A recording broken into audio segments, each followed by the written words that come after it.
മഞ്ചേശ്വരം പഞ്ചായത്തിൽ കുത്തഴിഞ്ഞ ഭരണമാണെന്നാരോപിച്ച് മുസ്ലിം ലീഗ് നേതൃത്വത്തിൽ നടത്തിയ പഞ്ചായത്ത് ഓഫീസ് മാർച്ചിൽ പ്രതിഷേധം ഇരമ്പി. പാർട്ടി പഞ്ചായത്ത് കമ്മിറ്റിയുടെ നേതൃത്വത്തിലായിരുന്നു സമരം. ദിസ് ന്യൂസ് സ്പോൺസർഡ് ബൈ ഗുണമേന്മയോട് കൂടിയ ഉൽപ്പന്നങ്ങൾ മിതമായ നിരക്കിൽ Sreekrishna hardwares MG road Kasaragod. ഭരണനിർവഹണത്തിൽ കാര്യക്ഷമതയില്ലെന്നും യഥാസമയം നികുതി പിരിക്കാതെ ജപ്തി നോട്ടീസ് ഉൾപ്പെടെ അയച്ച് ജനങ്ങളെ ദുരിതത്തിലാക്കുന്നുവെന്നും ആരോപിച്ചാണ് മുസ്ലിം ലീഗ് മഞ്ചേശ്വരം പഞ്ചായത്ത് കമ്മിറ്റിയുടെ നേതൃത്വത്തിൽ മഞ്ചേശ്വരം ഗ്രാമപഞ്ചായത്ത് ഓഫീസിലേക്ക് മാർച്ച് നടത്തിയത്. മാലിന്യ പ്രശ്നത്തിന് പരിഹാരം കാണാത്തതിനാലും കുത്തഴിഞ്ഞ ഭരണത്താലും ജനങ്ങൾ പൊറുതിമുട്ടിയിരിക്കുകയാണെന്നും സമരക്കാർ കുറ്റപ്പെടുത്തി.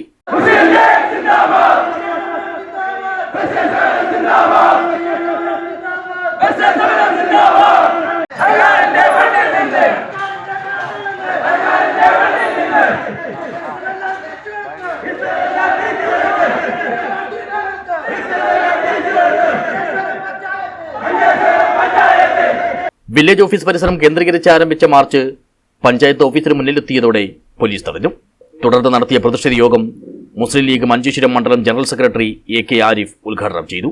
ഈ പഞ്ചായത്തിലേക്ക് നിങ്ങൾ ജയിച്ചു വന്ന വാർഡ് 99% UDF ജയിച്ച വാർഡാണ്, ജയിക്കേണ്ട വാർഡാണ്.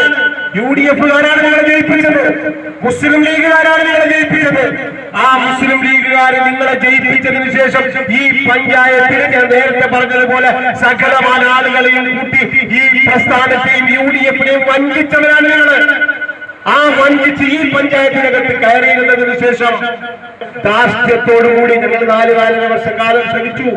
പല ദിക്കുകളിൽ പല രീതിയിലുള്ള ആക്ഷേപങ്ങൾ വന്നു. മാലിന്യത്തിന്റെ പ്രശ്നത്തിൽ ഈ പഞ്ചായത്തിനകത്ത് ഒട്ടേറെ പ്രയാസങ്ങൾ നേരിടേണ്ടി വന്നു. ചടങ്ങിൽ പഞ്ചായത്ത് കമ്മിറ്റി പ്രസിഡന്റ് അസീസ് ഹാജി അധ്യക്ഷനായി. Panchayat committee vice president Mustafa Udyavar സ്വാഗതം പറഞ്ഞു. A Mukhtar, Moideen Sahib, KMK Abdurahman, Haneef Hosangadi, Siddique Haji Arimala, Mumtaz Sameera, Haneef Kuchikkad, Farooq check post, Mufeed Posot, Abdulla Guddageri, Samad Arimala, Riyas Udyavar, Nasar Diya, Irshad check post തുടങ്ങിയവർ മാർച്ചിന് നേതൃത്വം നൽകി. News bureau, Uppala.